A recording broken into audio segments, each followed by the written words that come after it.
Hello les amis, je vous retrouve pour une nouvelle vidéo sur le basket en NBA. Cette nuit, les Pacers ont gagné chez les Bucks 125 à 108 dans ce deuxième match de cette série de playoffs de l'Est.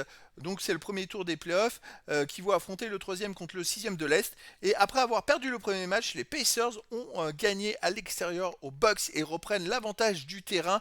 Après un énorme match, ils ont fait un match monstrueux.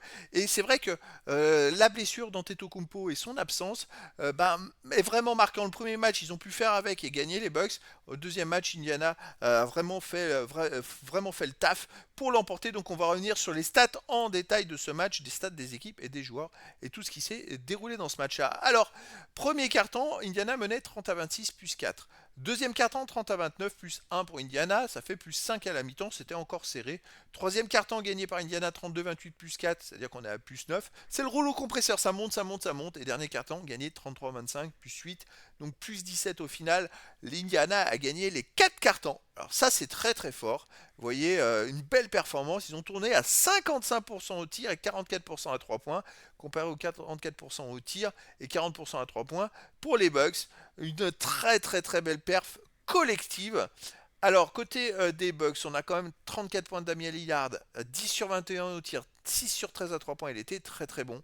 Après, on a 22 points de Brook Lopez à 6 sur 7 à 3 points, c'est carrément hallucinant d'avoir fait de telles statistiques. Euh, Brook Lopez, 6 sur 7 à 3 points, il fait un match monstrueux, mais c'est incroyable qu'ils perdent le match avec deux joueurs qui font de telles stats et 8 sur 13 au tir. Par contre, il a pris qu'un rebond. On a Bobby Portis qui fait 14 points, 11 rebonds.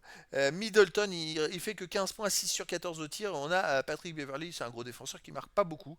Mais c'est vrai que là, les Bucks, il manque quelque chose, hein, c'est un truc de fou. Ils ont perdu que 7 ballons, mais rien à faire. Indiana de l'autre côté, vraiment trop trop fort. Regardez-moi les stats d'Indiana. Alors, Ali Burton, c'est 12 points, 12 passes, à 4 sur 10 au tir, 3 sur 7 à 3 points. Pascal Siakam, il a été extraordinaire. 37 points, 11 rebonds, 6 passes décisives, 16 sur 23 au tir, 3 sur 4 à 3 points. C'est un niveau All-Star, quoi. C'est hallucinant. Après, on a 11 points, 7 passes, 5 rebonds pour Nesmith, 22 points, 6 passes, 7 rebonds pour Turner, et 20 points, 3 passes, 4 rebonds pour Nembard. C'est très collectif, beaucoup de passes décisives, et donc une grosse victoire, 14 passes décisives de plus que Milwaukee, hein. Alors carton par carton. Au premier carton, on a quand même Damien Lillard qui fait 15 points, 4 sur 6 sous tir, 3 sur 5 à 3 points.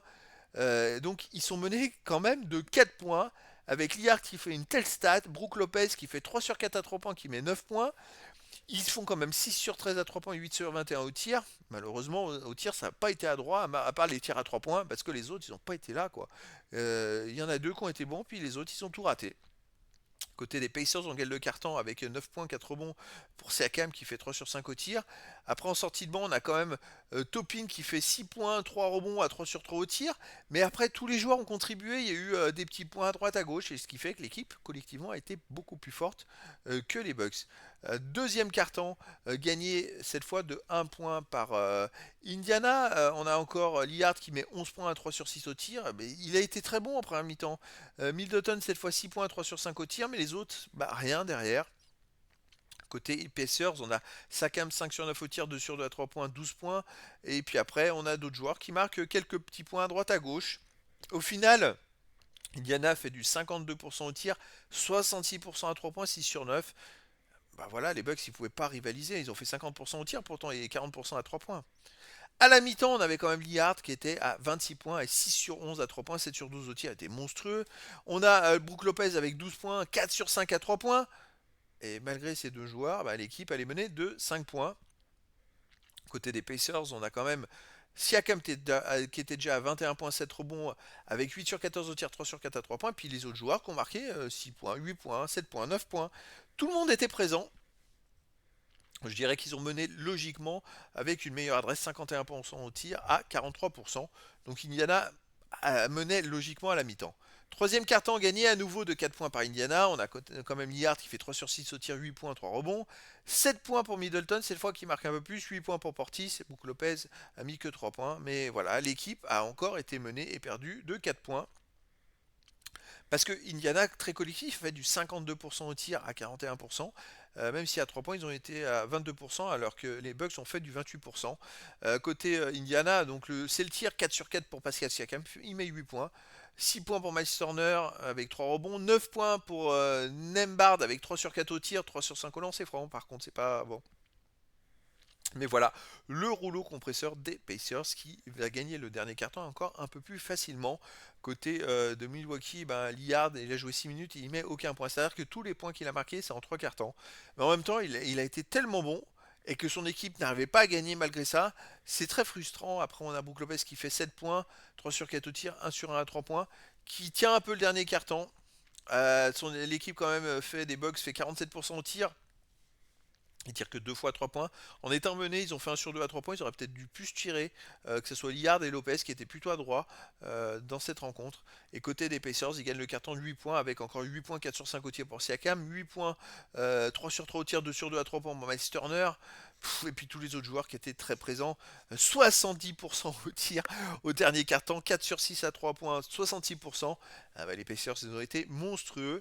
Et en deuxième mi-temps, bah voilà, 12 points pour Portis, 10 pour Lopez, 8 pour Lillard côté des Bucks. Mais côté des Pacers, on a Pascal Siakam qui fait 8 sur 9 au tir et qui met 16 points. Miles Turner met 14 points et 13 points pour Nembhard. Avec 60% au tir pour les Pacers en deuxième mi-temps et 44% pour les Bucks. Que faire face à une équipe aussi à droite, aussi forte collectivement? Si Antetokounmpo était là, je ne sais pas si ça aurait pu inverser la tendance, franchement, devant le jeu collectif des Pacers. Maintenant, il va falloir voir, parce qu'ils ont gagné la mi-temps de deuxième mi-temps 12 points en étant très adroits, mais est-ce qu'ils vont être adroits au prochain match? C'est la question. Le prochain match, ça se jouera aux Pacers, et si les Pacers gagnent pour confirmer cette victoire, ils vont se rapprocher grandement d'une qualification qui serait surprise, oui et non. En l'absence d'Antetokounmpo, je dirais que tout est changé et tout est remis à jour. Donc voilà les amis, c'était la présentation du résultat en détail avec les stats du match Milwaukee Bucks Indiana Pacers qui a eu lieu cette nuit ce 23 avril 2024 et qui a vu la victoire des Pacers 125 à 108. Donc les Pacers qui reviennent à un partout dans cette série du premier tour des playoffs de l'Est qui voit s'affronter le troisième contre le sixième. Voilà les amis, je vous dis à très bientôt pour une nouvelle vidéo.